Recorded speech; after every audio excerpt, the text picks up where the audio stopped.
balas dendam saya atau justru apa nebus.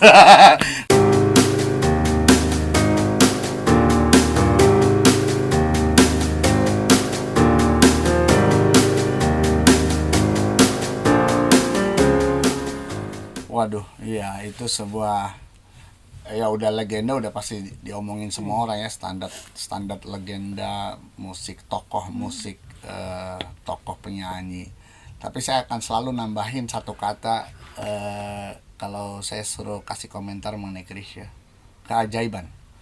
Jadi menurut saya, dalam konteks industri musik Indonesia nggak ada lagi akan terjadi keajaiban seperti apa yang diberikan atau diberikan atau yang terjadi dengan eksistensi seorang Chrisye di musik Indonesia. Jadi mungkin akan panjang atau nggak tahu kapan lagi, dan kita perlu pembuktian lagi untuk berpuluh-puluh tahun atau berapa tahun ke depan gitu untuk dapat satu penyanyi yang punya rentang karir dari puluhan tahun gitu ya, dan selalu eksis di nomor satu, boleh dibilang selalu ranking atas gitu ya, nggak ada konsistensi terhadap karya. Belum mengenai personalitinya, bagaimana dia dalam konteks itu dia mencoba berbagai macam jenis musik, berbagai musisi yang pernah terlibat berbagai. Jadi saya rasa itu satu keajaiban yang mungkin nggak akan terjadi lagi di industri musik Indonesia. Apalagi kita tahu industri musik makin lama makin cepat ya, baru 5 album udah bubar, 3 album udah nggak jadi musisi lagi gitu.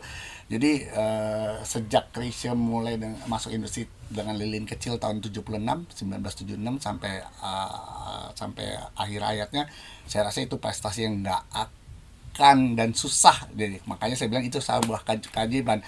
Kalau ada lagi yang bisa nyamain berarti itu keajaiban kedua. Itulah Chrisye.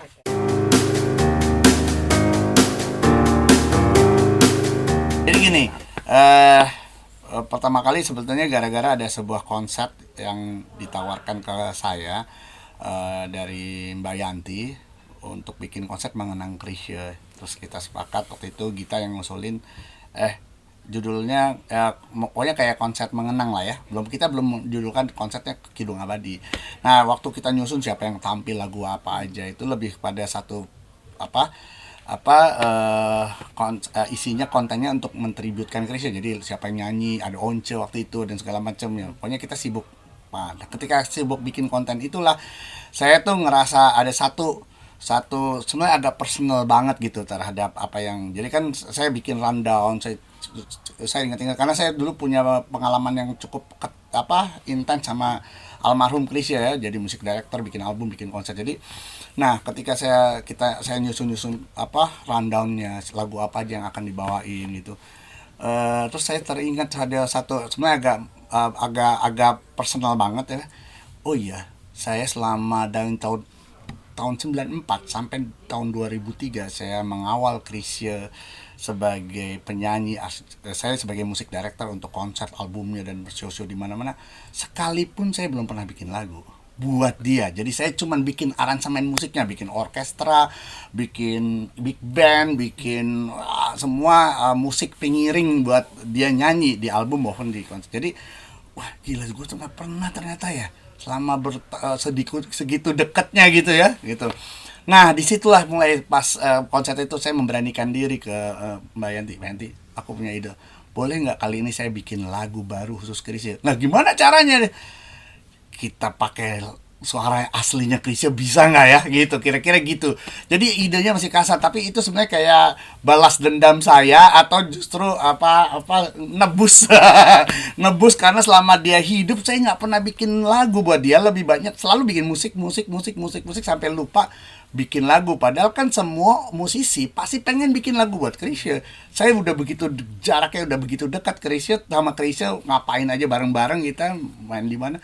Nah akhirnya di konsep itu tahun 2012, jadi saya memberanikan untuk punya konsep itu. Alhamdulillah Mbak Yanti terserah, jadi setuju aja, boleh silahkan. Tapi ya saya tahu itu sulitnya sangat, karena yang penting saya bilang saya pengen bikin lagu baru, pakai suara Chrisye. Yang paling penting adalah saya harus punya data asli master suaranya asli Krisya semua, which is berarti peran musika kita penting record labelnya. Jadi saya ngurus, untung lah Musika tuh sangat ngebantu banget. Akhirnya dia kirim ke saya semua suaranya Krisya dari rekaman tahun 80-an. Ya kira-kira gitu. Nah, abis itu saya berproses. Jadi itu kenapa saya mau bikin tuh gara-gara ada rasa penyesalan. Ingin menebus untuk bikin lagu Krisya gitu.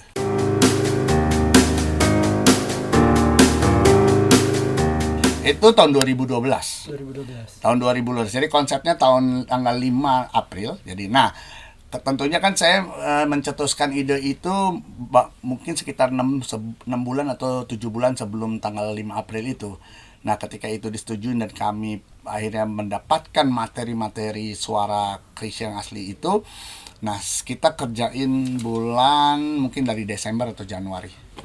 Itu untuk melakukan satu proses laboratorium itu di slice gitu. Nah, kemudian tentunya kalau lagu kan memerlukan lirik kan. Nah, habisnya ada waktu itu kita kan masih kuliah ya. Iya, di London, masih kuliah di London. Terus aku bilang, "Git, aku mau punya track ini, bisa bantuin nggak?" gitu. "Tolong bikinin lirik. Kan kamu tahu banget mengenai Om Krisya itu kayak apa aja." Habis itu coba kamu ngebayangin kalau Om Krisya nyanyi saat ini tuh dia akan nyanyi apa sih, kata-katanya, pilihan katanya apa gitu segala macamnya. Terus kita nggak tahu, sendirian di London bikin apa, mungkin kontemplasi atau itu. Nah, akhirnya keluarlah judulnya dari kita ya, Kidung Abadi. Namanya Kidung Abadi gitu. Nah, udah Kidung Abadi bahkan diadop sebagai judul konsepnya malah. Tadinya Kidung Abadi itu judul konsep, judul lagu yang diusulkan oleh Gita. Nah, habis itu ya saya berproses, kayak saya bikin melodinya, Gita bikin liriknya gitu kira-kira.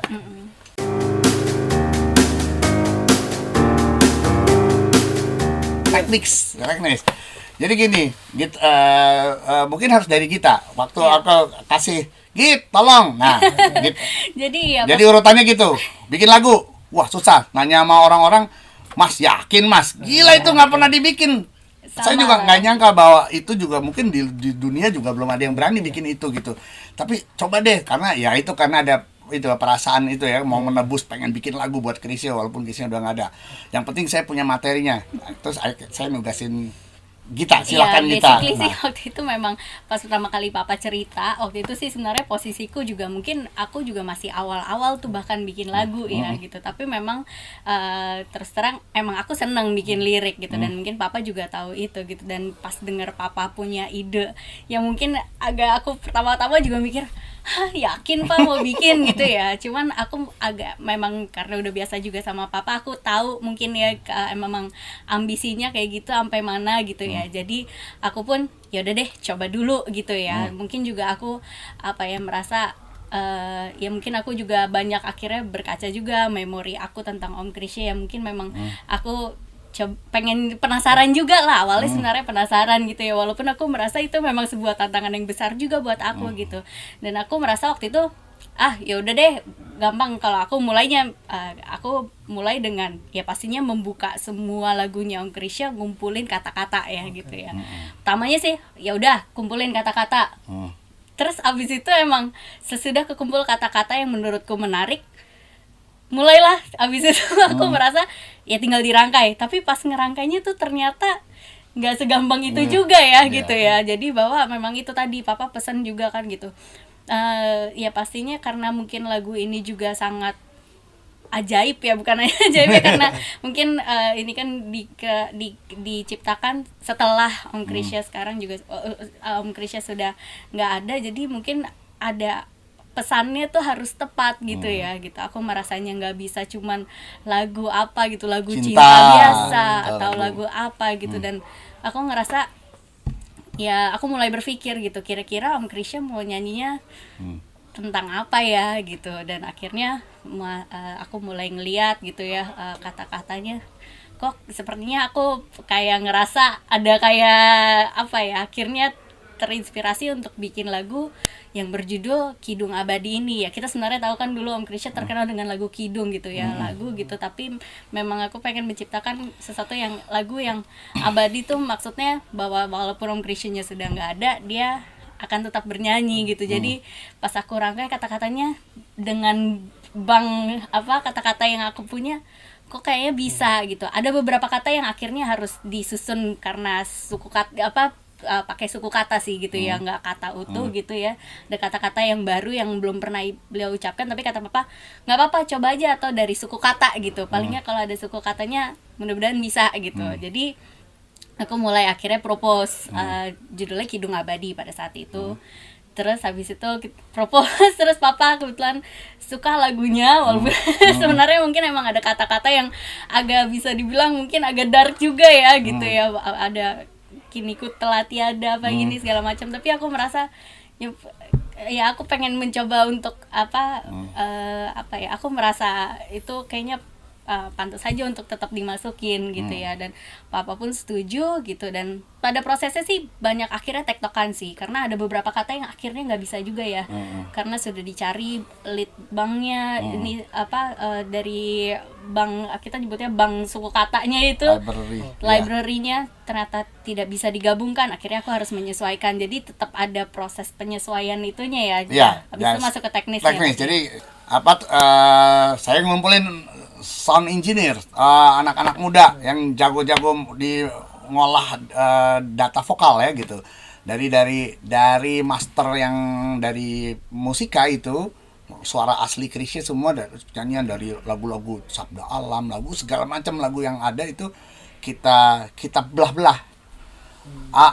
Lam, kita punya berapa biji yang ada, berapa ratus. Lam, kata ba dimasukin semua, dibikin.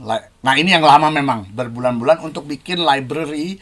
A-nya tuh A panjang, notasinya apa, lamnya panjang pendek, dia menghentak apa, slegato apa gitu. Nah di satu kita punya semuanya. Nah habis itu itu urusan teknis. Saya bikin lagu melodi.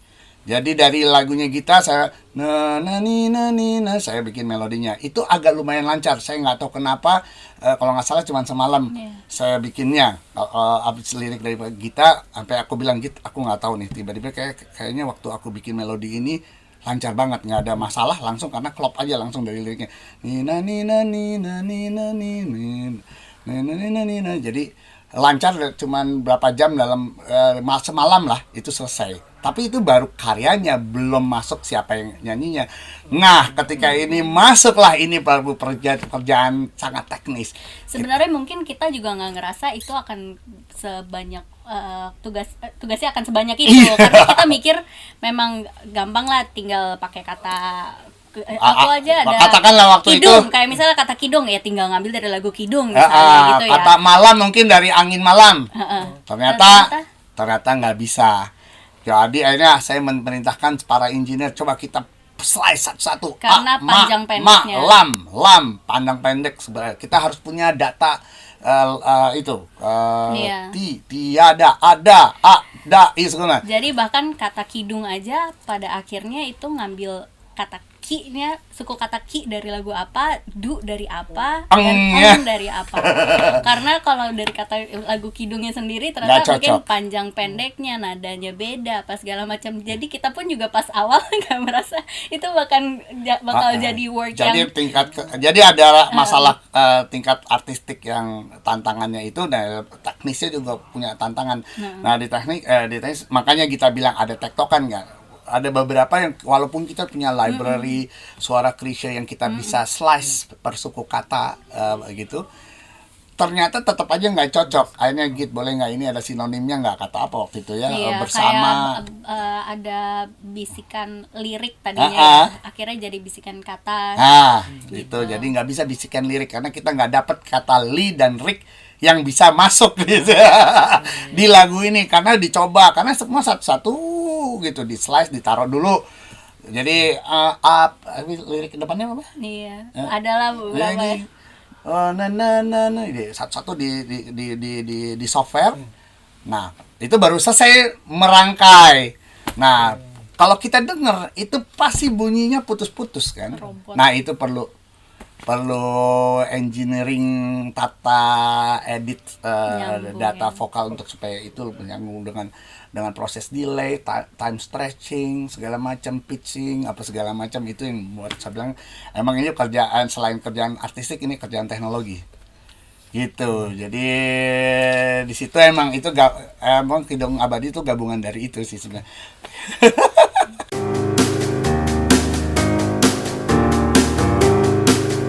Saya ada di kredit aja lupa, cuma engineer aja ada 5 yang kerja simultan karena yang satu bikin 3 orang bikin library bank lirik istilahnya bank suku kata, satu lagi ada 2 lagi ngedit supaya itu semua smooth.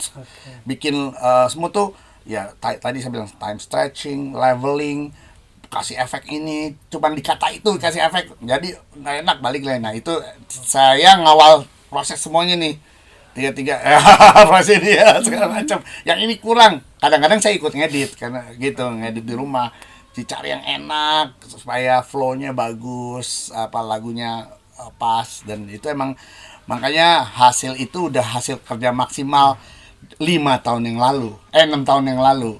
Jadi sebetulnya kalau saya dikasih kesempatan saya mau nge-revise sih sebetulnya tahun ini. Kenapa? Karena teknologi makin maju. Gitu, kami memakai teknologi 6 tahun lalu itu, 5 tahun lalu. Gitu.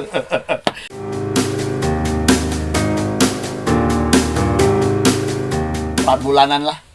1 bulan itu 3 bulan ngedit suaranya yang teknis yang paling lama. Iya. 3 bulan karena benar-benar studio tiap hari. Saya saya pengen banget berusaha untuk dapat hasil yang natural gitu ya kan. Gitu. Jadi itu yang jadi tantangan gitu para engineering hebat-hebat ini anak muda gitu untuk bikin suaranya Chrisye walaupun tadinya terpecah-pecah atau apa ya terbelah-belah dari suku kata tapi itu bisa dirangkai jadi satu seperti seolah-olah emang dinyanyikan dalam satu rangkaian. Itu emang tantangan kalau buat waktu itu ya untuk bilang.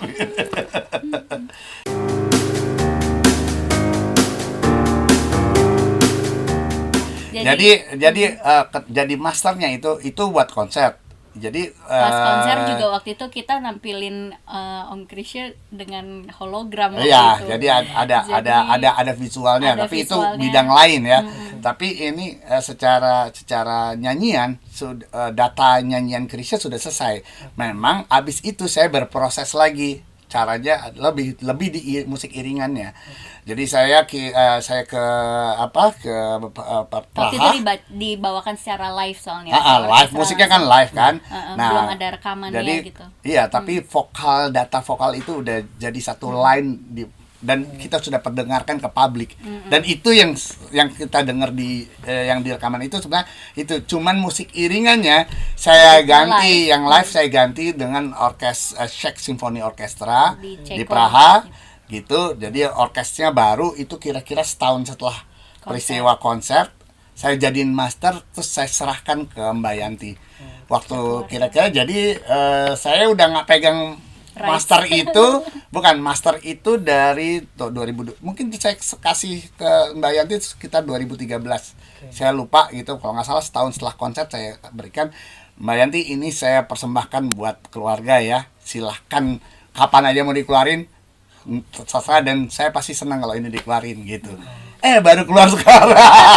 Jadi saya udah nggak ketemu master ini. Jadi pas keluar lagi tuh rasanya, aduh, seneng dan satu kadang-kadang masih ada rasa emosional sih karena itu emang peristiwa yang peristiwa selain latar belakang saya jarang banget bikin lagu.